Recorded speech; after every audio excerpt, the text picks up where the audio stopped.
Hello, my dear friends. I am your English companion. Today we have a new poem to discuss. Stammer, written by K Sachidanandan. ആധുനിക മലയാള കവിതയുടെ വക്താവായ മതനിരപേക്ഷ ജനാധിപത്യ മൂല്യങ്ങൾ ഉയർത്തിപ്പിടിച്ച ബുദ്ധിജീവിയായ മലയാളത്തിന്റെ അഹങ്കാരം 2011 നൊബേൽ സമ്മാനത്തിന് ഷോർട്ട് ലിസ്റ്റ് ചെയ്യപ്പെട്ട വ്യക്തിത്വം. അതാണ് നമ്മുടെ സച്ചിദാനന്ദൻ. നമുക്ക് പഠിക്കാനുള്ള കവിതയായ സ്റ്റാമർ.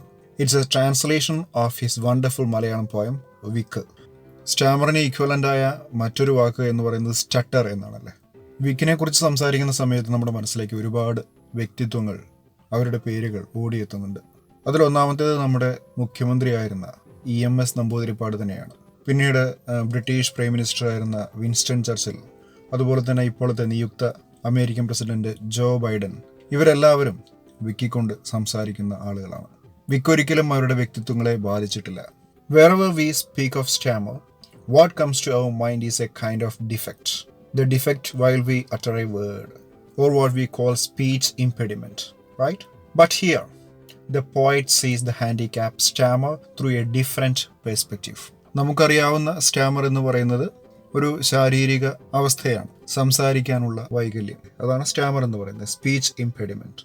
പക്ഷേ ഇവിടെ Here, the poet sees the handicap stammer through a different perspective. പക്ഷെ ഇവിടെ കവി സ്റ്റാമറിനെ, വിക്കിനെ ഒരു വൈകല്യമായിട്ടല്ല കണക്കാക്കുന്നത്.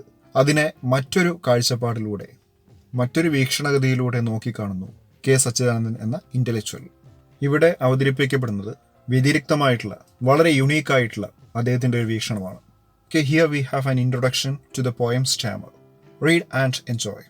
We can complain because rose bushes have thorns, or rejoice because thorn bushes have roses.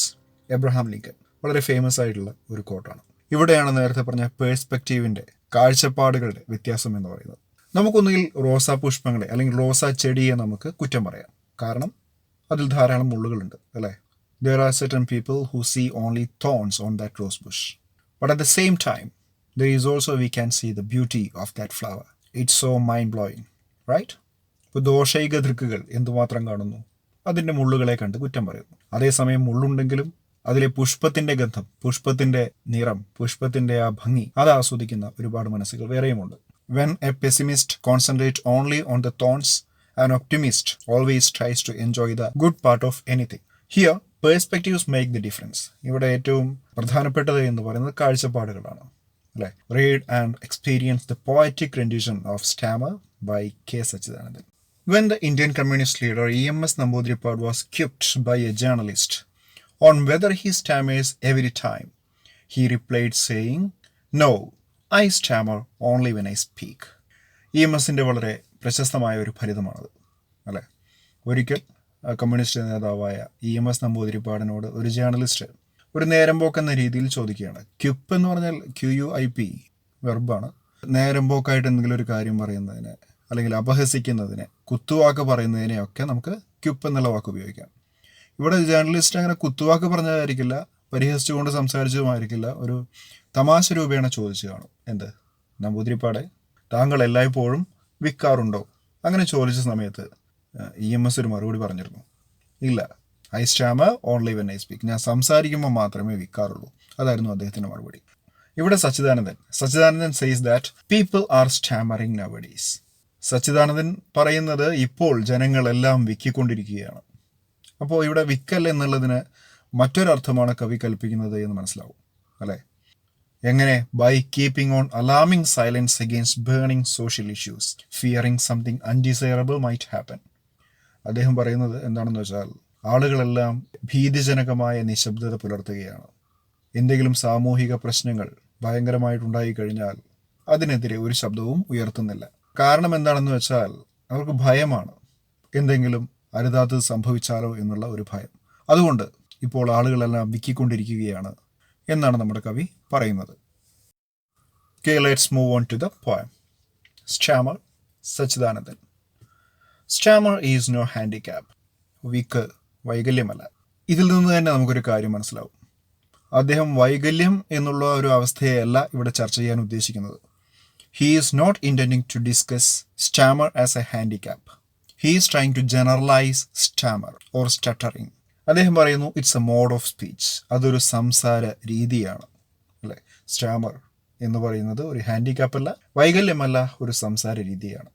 The poet says that stammering is not a defect or imperfection, but it's a way by which we express our ideas to others. വിക്ക് എന്ന് പറയുന്നത് നമ്മുടെ ഒരു ഡിഫക്റ്റോ അല്ലെങ്കിൽ ഇംപെർഫെക്ഷനോ ഒന്നുമല്ല. അതെങ്ങനെയാണ്?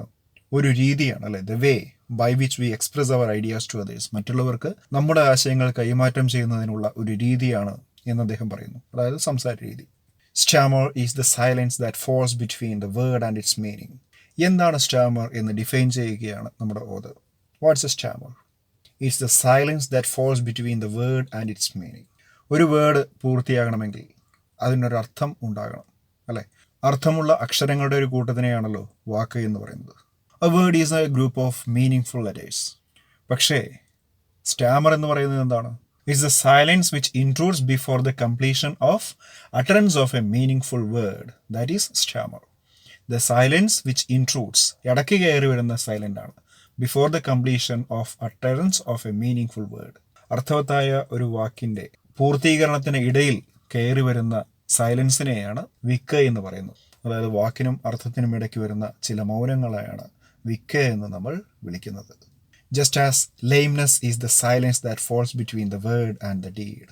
ഇവിടെ നമുക്കൊരു simile കാണാം, അല്ലേ? സ്റ്റാമറിനെയും അതുപോലെ തന്നെ ലെയിംനെസ്സിനെയും കമ്പയർ ചെയ്തിട്ടുണ്ട്. എങ്ങനെയാണ്? Just as lameness is the silence that falls between the word and the deed. മുടന്ത് എന്ന് പറയുന്നത് എന്താണ്? It's a silence that falls between the word and the deed. വാക്കിനും പ്രവൃത്തിക്കുമിടയിലുള്ള മൗനങ്ങളെ മുടന്തെന്ന് വിളിക്കും പോലെ തന്നെ വാക്കിനും അർത്ഥത്തിനും ഇടയ്ക്ക് വരുന്ന സൈലൻസ് ആണ് സ്റ്റാമർ. വാക്കിനും പ്രവൃത്തിക്കും ഇടയിൽ വരുന്ന മൗനമാണ് മുടന്ത്. Stammer is the silence that comes between word and its meaning. Similarly, refraining from doing something which we intend to do is also stammer. നമ്മൾ എന്തെങ്കിലും ചെയ്യാൻ ഉദ്ദേശിച്ച കാര്യം ചെയ്യാതെ പിന്തിരിയുന്നതും ഒരു തരത്തിൽ പറഞ്ഞാൽ സ്റ്റാമർ തന്നെയാണ്, അല്ലേ? അതിനെ തന്നെയാണ് മുടന്ത് എന്നും പറയുന്നത്. ഉദ്ദേശിച്ച കാര്യം ഉദ്ദേശിച്ച പോലെ ചെയ്യാൻ കഴിയാതിരിക്കുക, അല്ലേ? അതിൽ നിന്ന് പിൻവാങ്ങുക. അദ്ദേഹം 2 ചോദ്യങ്ങൾ ചോദിക്കുകയാണ്. Did Starmer proceed language or succeed it? Proceed, മുമ്പേ പോകുക എന്നാണ് അർത്ഥം, അല്ലേ? മുമ്പിൽ സംഭവിക്കുക. ചോദ്യം ഇതാണ്: did Starmer proceed language or succeed it? The poet asks A question that is whether it is Starmer or the language that originated first. ആദ്യം ഉണ്ടായത് സ്റ്റാമർ ആണോ അതോ ലാംഗ്വേജ് ആണോ? Did Starmer proceed language or succeed it? ഭാഷയ്ക്ക് മുമ്പാണോ വിക്കുണ്ടായത് അതോ ഭാഷയ്ക്ക് ശേഷമോ? Succeed എന്ന് പറഞ്ഞതിൻ്റെ അർത്ഥം പിന്തുടരുക, അതിനുശേഷം എന്നൊക്കെയാണല്ലോ. Okay, it's only a dialect or a language itself. അടുത്ത ഒരു സംശയം എന്ന് പറയുന്നത് അതാണ്. ഇതൊരു ഡയലക്റ്റ് ആണോ? എന്താ ഡയലക്റ്റ് എന്ന് പറഞ്ഞാൽ? പ്രാദേശികമായിട്ടുള്ള ഒരു ഭാഷാ ശൈലി, സംസാര ശൈലിയെയാണ് ഡയലക്റ്റ് എന്ന് പറയുന്നത്. എല്ലാവരും മലയാളികളാണെങ്കിലും തൃശ്ശൂരിലെ മലയാളവും പാലക്കാട്ടെ മലയാളവും കോഴിക്കോട്ടെ മലയാളവും മലപ്പുറത്തെ മലയാളവും തിരുവനന്തപുരത്തെ മലയാളവും എല്ലാവരും വ്യത്യസ്തങ്ങളായിട്ടുള്ള രീതിയിലായിരിക്കും. ഓരോരോ ശൈലി ഉണ്ടായിരിക്കും, ഒരു പ്രാദേശികമായിട്ടുള്ള ഒരു സംസാര രീതി. അതാണ് ഡയലക്റ്റ്. അദ്ദേഹം ചോദിക്കുന്നത്, is it only A dialect or a language it self? ഭാഷയുടെ ഒരു പ്രാദേശിക വ്യതിയാനമാണോ വിക്ക്, അതോ സ്വയം ഒരു ഭാഷയാണോ, അല്ലെ? സ്വയം ഒരു ഭാഷയോ? The poet raises rhetorical questions here. Rhetorical question എന്ന് പറഞ്ഞാൽ എന്താണ്? ഉത്തരം എക്സ്പെക്റ്റ് ചെയ്തുകൊണ്ടുള്ള ചോദ്യങ്ങളല്ല, അല്ലേ? ഉത്തരം അറിഞ്ഞുകൊണ്ടുള്ള തരത്തിലുള്ള ചോദ്യമാണ്. The poet raises rhetorical questions here. He wonders whether it is stammer or the language that originated first. ഏതാണ് ആദ്യം ഉണ്ടായത്? He asks if it's a dialect or a language itself. These questions make the linguist stammer. ഈ ചോദ്യങ്ങൾ ഭാഷാശാസ്ത്രജ്ഞരെ പോലും വിക്കിക്കുന്നു എന്നാണ് പറയുന്നത്.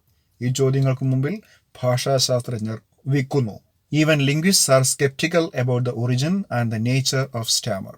വിക്കിൻ്റെ ഉത്ഭവത്തെക്കുറിച്ചും അതിൻ്റെ സ്വഭാവത്തെക്കുറിച്ചും ലിംഗ്വിസ്റ്റുകളും അജ്ഞരാണ്, സംശയാലുക്കളാണ്. സ്കെപ്റ്റിക്കൽ എന്ന് പറഞ്ഞതല്ലേ, doubtful.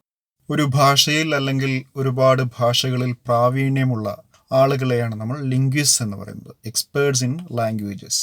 Each time we stammer we are offering a sacrifice to god of meanings. ഓരോ തവണ നമ്മൾ വിൽക്കുമ്പോഴും ഓരോ കുറി വിൽക്കുമ്പോഴും നാം അർത്ഥങ്ങളുടെ ദൈവത്തിന് ഒരു ബലി നൽകുകയാണ്. The poet says that by stammering we add new words and meanings to the language, and this is a kind of sacrifice given to the God of meanings. God of meanings means language itself. കവി പറയുന്നതാണ്, നമ്മൾ ഓരോ തവണ വിൽക്കുന്ന സമയത്തും ഭാഷയിലേക്ക് പുതിയ വാക്കുകളും പുതിയ അർത്ഥങ്ങളും കൂട്ടിച്ചേർക്കുകയാണ് എന്നാണ് അദ്ദേഹം പറയുന്നത്. And it's like a sacrifice, ഒരു ത്യാഗം പോലെയാണ്, given to the god of meanings, അർത്ഥങ്ങളുടെ ദേവതയ്ക്ക് ബലി നൽകുന്നു. അതായത് ഭാഷ എന്നാണ് ഇവിടെ അർത്ഥങ്ങളുടെ ദേവത എന്ന് പറയുന്നത് മറ്റൊന്നുമല്ല, ഭാഷയ്ക്കാണല്ലോ പ്രത്യേക അർത്ഥമുള്ളത്. അപ്പോൾ ഓരോ ഭാഷയ്ക്കും വിൽക്കുന്ന സമയത്ത് പുതിയ പുതിയ മാനങ്ങൾ കൈവരികയാണ്. The defective usage and interpretations enriches a language എന്നും അദ്ദേഹം പറയുന്നു. ഭാഷയുടെ ഡിഫക്റ്റീവായിട്ടുള്ള പ്രയോഗങ്ങളും അതുപോലെ തന്നെ വ്യത്യസ്തമായിട്ടുള്ള വിശകലനങ്ങളും, ഇൻ്റർപ്രിറ്റേഷൻസ്, വ്യാഖ്യാനങ്ങൾ എല്ലാം ഭാഷയെ സമൃദ്ധമാക്കുകയാണ് ചെയ്യുന്നത്. When a whole people stammer, stammer becomes their mother tongue just as it is with us now. വളരെ പ്രധാനപ്പെട്ട 3 വരികളാണിത്. Just as it is with us now എന്ന് പറഞ്ഞിട്ട് അതിനെ എക്സ്പ്ലെയിൻ ചെയ്യാനൊക്കെ പരീക്ഷയ്ക്ക് ചോദിക്കാറുണ്ട്. When a whole people stammer, എല്ലാവരും സ്റ്റാമർ ചെയ്യുന്ന സമയത്ത് stammer becomes their mother tongue, അല്ലേ? എല്ലാവരും ഒരേപോലെ വിൽക്കുകയാണെങ്കിൽ ഒരു സംശയമില്ല, മാതൃഭാഷയായിട്ട് മാറും. ഇപ്പോഴുള്ളതുപോലെ, അല്ലേ? ഇപ്പോൾ എങ്ങനെയാണോ അതുപോലെ ഒരു ജനത ഒന്നിച്ച് വിൽക്കുമ്പോൾ അവരുടെ മാതൃഭാഷ വീക്കാകുന്നു. ഇപ്പോൾ നമ്മുടേതെന്ന പോലെ. അതായത് the whole humanity on earth stammers when using words and interpreting their meanings in their own ways. അദ്ദേഹം പറയുന്ന വ്യാഖ്യാനങ്ങളാണ് ഏറ്റവും പ്രശ്നക്കാർ. അതായത് ഒരു കാര്യം തന്നെ അർത്ഥവത്താകുന്നതും നിരർത്ഥകമാകുന്നതും അതിൻ്റെ വ്യാഖ്യാനം കൊണ്ടാണ്. ഇവിടെ മനുഷ്യരെല്ലാം ഭൂമിയിൽ വിൽക്കുകയാണ് എന്നാണ് അദ്ദേഹം പറയുന്നത്. Using words and interpreting their meanings, വാക്കുകൾ ഉപയോഗിക്കുമ്പോൾ അതുപോലെ തന്നെ അതിന് പുതിയ മാനങ്ങൾ, പുതിയ ഇന്റർപ്രിറ്റേഷൻസ് നൽകുമ്പോൾ, വ്യാഖ്യാനങ്ങൾ നൽകുമ്പോൾ അവരുടേതായ രീതിയിലാണ് അവർ വ്യാഖ്യാനിക്കുന്നത്. ശരിയായ അർത്ഥം ഗ്രഹിച്ചുകൊണ്ടായിരിക്കില്ല ഒരു പക്ഷേ വ്യാഖ്യാനിക്കുന്നുണ്ടാവുക. അതുകൊണ്ടാണ് അദ്ദേഹം പറയുന്നത് ജനങ്ങളെല്ലാം വിൽക്കുകയാണ്, യഥാർത്ഥ അർത്ഥം കണ്ടെത്താൻ അവർക്ക് സാധിക്കുന്നില്ല എന്ന് പറയുന്നത്. Or we can say people generally try to ignore some areas. അതല്ലെങ്കിൽ നമുക്ക് പറയാൻ സാധിക്കും ആളുകൾ ചില കാര്യങ്ങളെല്ലാം അവഗണിക്കുന്നു, ഇഗ്നോർ ചെയ്യുന്നു. Where they must certainly react, അവർ പ്രതികരിക്കേണ്ടിടത്ത് പ്രതികരിക്കാതിരിക്കുകയും ചെയ്യുന്നു.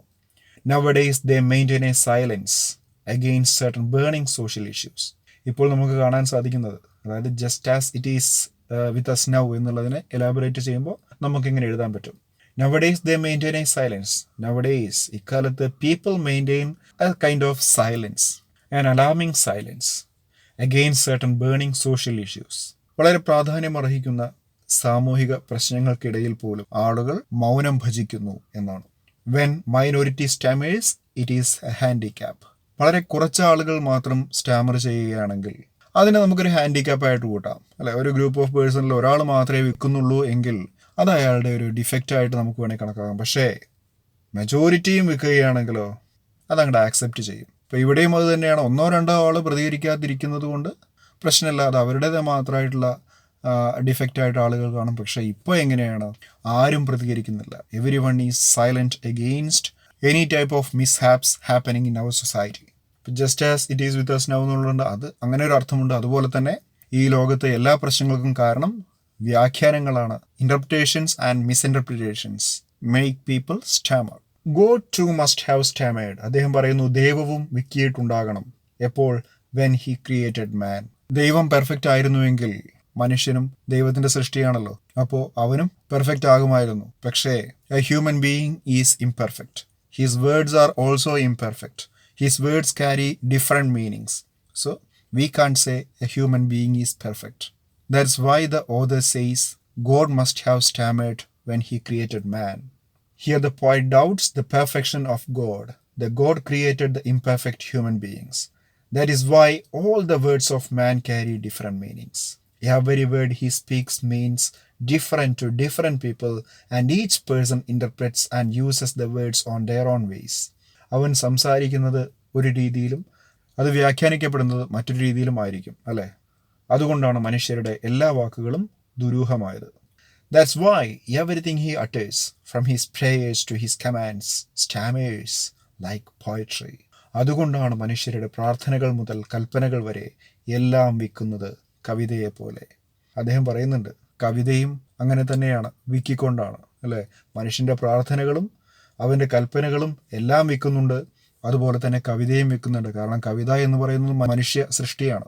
ആ കവിതയെ ജീവിപ്പിക്കുന്നത് സഹൃദയരാണ്, ആ കവിത വായിക്കുന്നവരാണ്, അല്ലേ? കവിതയ്ക്ക് പുതിയ പുതിയ മാനങ്ങൾ നൽകുന്നത്, പുതിയ അർത്ഥങ്ങൾ കണ്ടുപിടിക്കുന്നതെല്ലാം വായനക്കാരാണ്. Humans stammer in prayers and this prayers are also full of imperfections. ആളുകൾ പ്രാർത്ഥിക്കുമ്പോൾ പോലും സ്റ്റാമർ ചെയ്യുന്നു. എന്ത് പ്രാർത്ഥിക്കണം, എങ്ങനെ പ്രാർത്ഥിക്കണം എന്നറിയില്ല. And thus prayers are also full of imperfections. അവൻ്റെ പ്രാർത്ഥനകൾ മുഴുവൻ ഇംപെർഫെക്റ്റ് ആണ്. Poetry is also full of imperfections. അതുപോലെ തന്നെയാണ് പോയട്രിയും. It is also full of imperfections. This is why it means different to different people.